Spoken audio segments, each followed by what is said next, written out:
ما در درس قبلی گفتیم که برای ساختن جمله مثبت در زمان حال ساده ما از یک ساختار استفاده میکنیم که subject plus verb یا verbs plus complement است. مثلا میگیم که احمد washes his hands.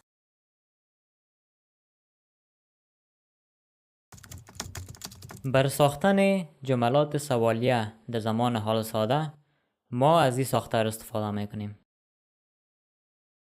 do یا does جمع subject جمع verb جمع complement. do یا does جمع subject یا فاعل جمع verb حالت اول verb است که s یا es نمیگیره در بخش سوالیه. جمع complement یا تکمیل کننده.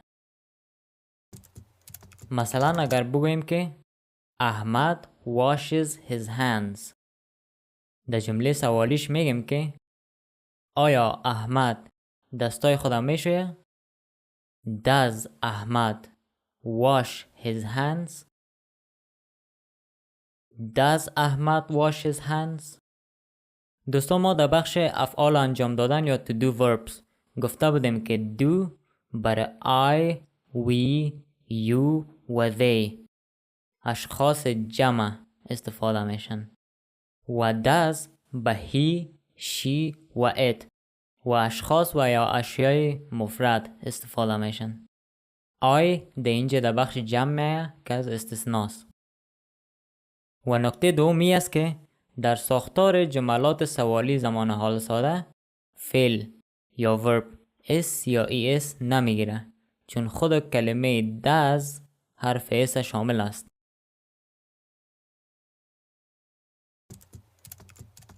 برای ساختن جملات منفی زمان حال ساده ما از این ساختار استفاده میکنیم. subject یا فاعل جمع do و یا does جمع not جمع verb جمع complement.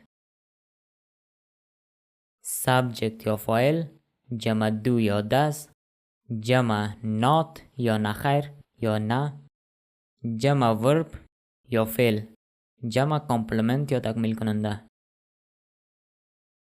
مثلا اگر خواسته باشیم بگوییم که I go to school every day، من هر روز به مکتب میروم. در جمله منفی میگیم که I من do و does استفاده میکنیم برای I do استفاده میشه I do جمع not I do not. go خودش استفاده میشه I do not go to school every day. I do not go to school every day. He does not wash his hands. He does not wash his hands. او دستان خود را نمیشوید.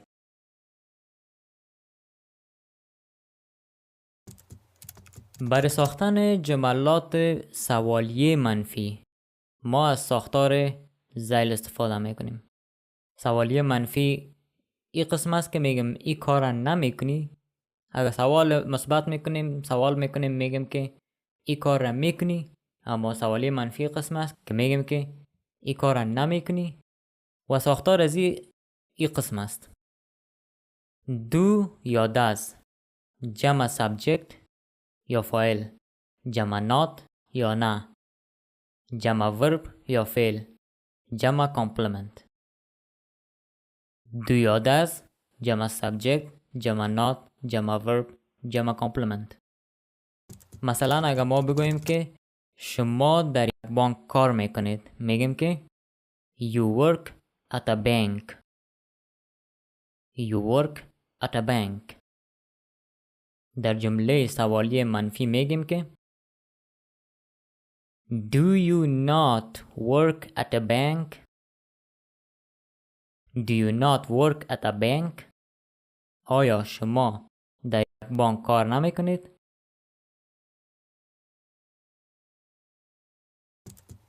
در انگلیسی اگر خواسته باشیم بگوییم که ترک کردن میگیم که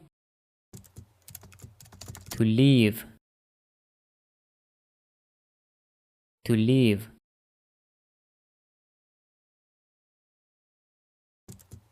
من امروز ترک میکنم. I leave today. I leave today.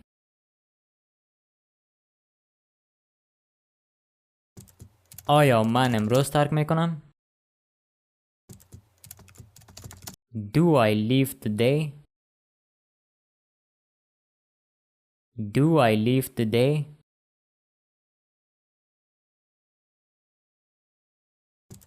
من امروز ترک نمیکنم. I do not leave today. I do not leave today.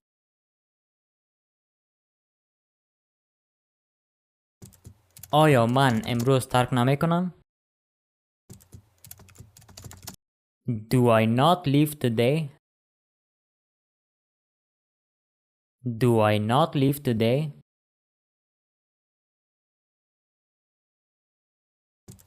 اگه خواسته باشیم بگویم که فهمیدن. به انگلیسی میگیم که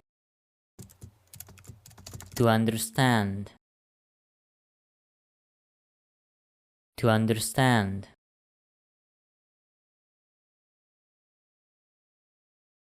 اگه بگویم که تو میفهمی میگیم که you understand. You understand.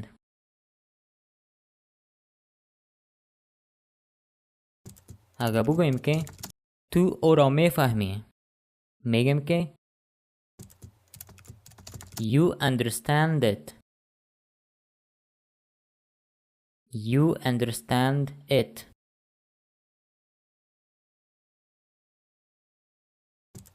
اگه بگویم که آیا تو او را میفهمی میگیم که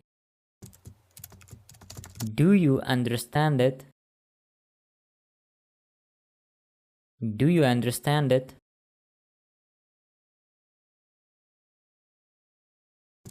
تو او را نمیفهمی.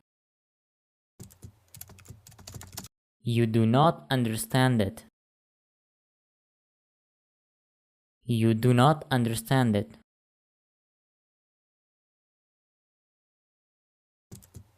آیا تو او را نمیفهمی؟ Do you not understand it? Do you not understand it?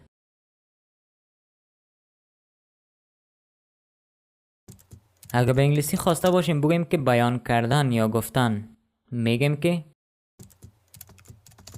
to tell. To tell.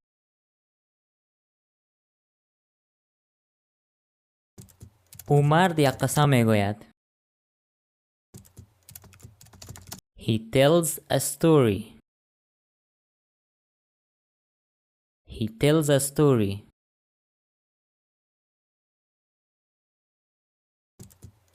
آیا او مرد یک قصه میگوید؟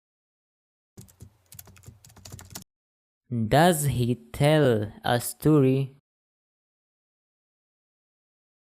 Does he tell a story? بخاطر که جا does استفاده کردیم ما tell میگیم tells نمیگیم. s یا es تنها در شکل مثبت جملات زمان حال ساده در شخص سوم مفرد اضافه میشه. He tells a story. اما در حالت سوالیه یا منفی یا سوالی منفی نمیگیم که tells، میگیم که tell.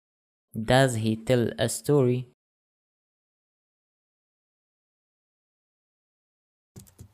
او مرد یک قصه نمیگوید. He does not tell a story.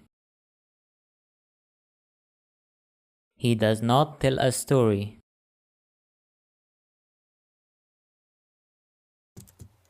آیا او مرد یک قصه نمیگوید؟ Does he not tell a story? Does he not tell a story?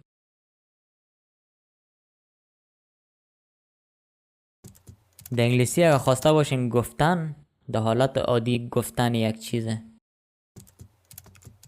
میگیم که say.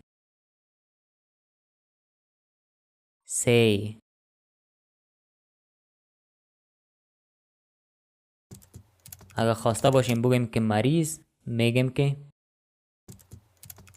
ill.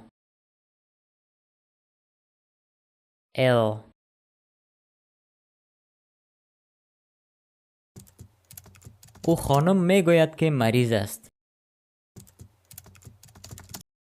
She says she is ill. She says she is ill. در اینجا ببینید که say اس گرفته. says. She says she is ill.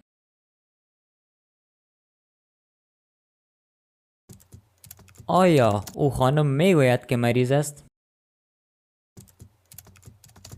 Does she say she is ill? Does she say she is ill?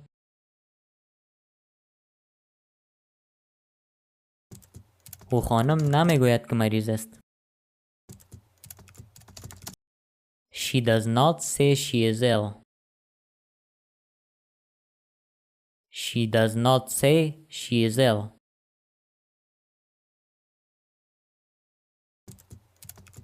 آیا او خانم نمیگوید که مریض است؟ Does she not say she is ill? Does she not say she is ill?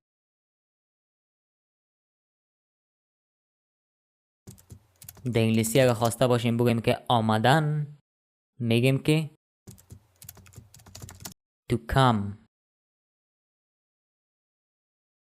To come.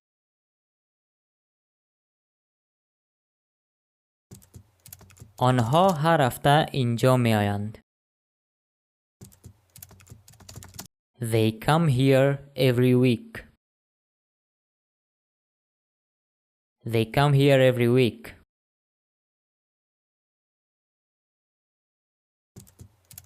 آنها هر هفته اینجا می آیند، یا آیا آنها هر هفته اینجا می آیند؟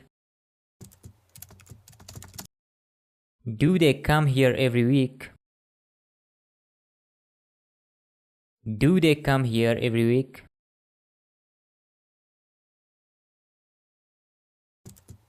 آنها هر هفته اینجا نمی آیند. They do not come here every week.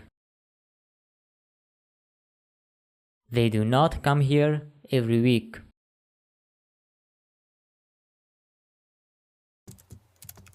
و اگه خواسته باشیم بگیم که آیا آنها هر هفته اینجا نمی آیند، میگیم که Do they not come here every week? Do they not come here every week?